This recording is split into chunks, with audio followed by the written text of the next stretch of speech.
Hello, and welcome to another review unit of the Reek. And today we're taking a look at the ASLAV-25 Scout vehicle. So it's been about 7 years since we last talked about the LAV, so I think it's pretty safe we can talk about it again. So, in the early 80s, the ASLAV-25 was adopted mainly by US Marine Corps, but the Army would end up using a few as well. It was essentially designed as a rapid response vehicle, something that was a bit more faster than the Marine Corps' main transport, the LVTP-7. Essentially, there was a desire for a fast vehicle to respond into rapid threats, or really a fast task force, I should say, especially in the Middle East. And the ASLAV-25 filled in that role. It had 100 km/h road speed, just enough armor to protect it from small arms fire.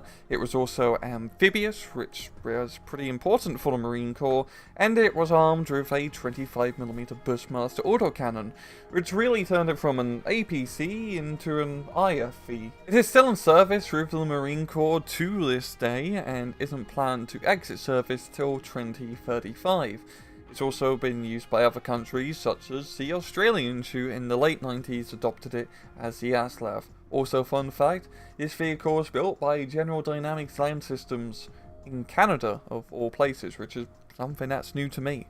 In-game, the ASLAV-25 is a 25-point scout vehicle available to the Anzacs. There's also the American Scout LAV, which is pretty much identical. But we're going to be talking about the Australian run because it has a cooler name. Anyway, let's take a look at its weapon. So you have a Bushmaster autocannon with 420 nice rounds of ammunition.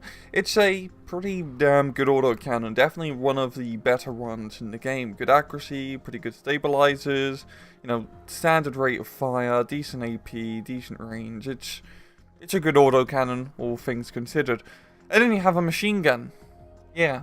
Pop down to the miscellaneous stats. It has 10 HP with medium size, good optics, very good speed of 100 km/h off-road, 150 on the road, has a decent autonomy of 660 km and medium stealth.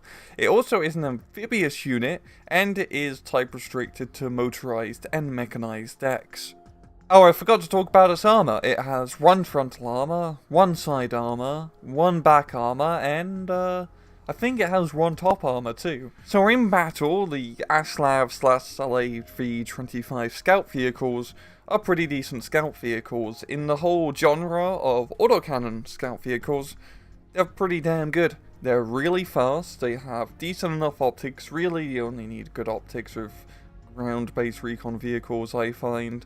It's somewhat stealthy.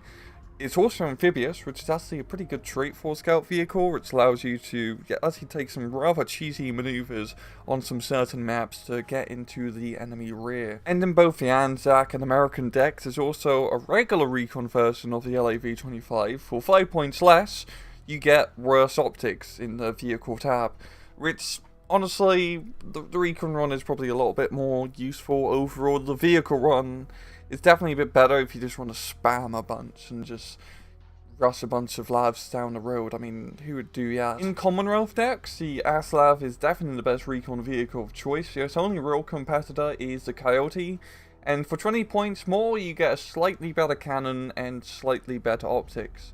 I really don't know what Eugene's thinking half the time when they're pricing these recon vehicles. In American style decks, once again, I think ASLAV is the best recon vehicle of choice for that ground-based hunter-killer mindset. I mean, you also have the Sheridan, which is decent as well. And yes, I mean, you have the Bradley, but you're not really using the Bradley for recon. You're using that as a mobile ATGM snipey, stealthy platform. Overall, the LAV-25 scout vehicles are pretty decent. I'm a huge fan of LAVs. I just think they look really cool and iconic.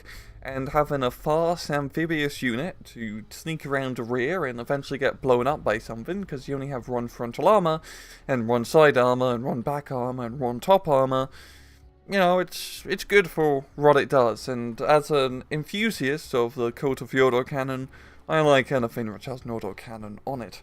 And well, I'm going to leave it off at that. This has been another review of the week. I hope you guys enjoyed the video, and as usual, please just take it easy.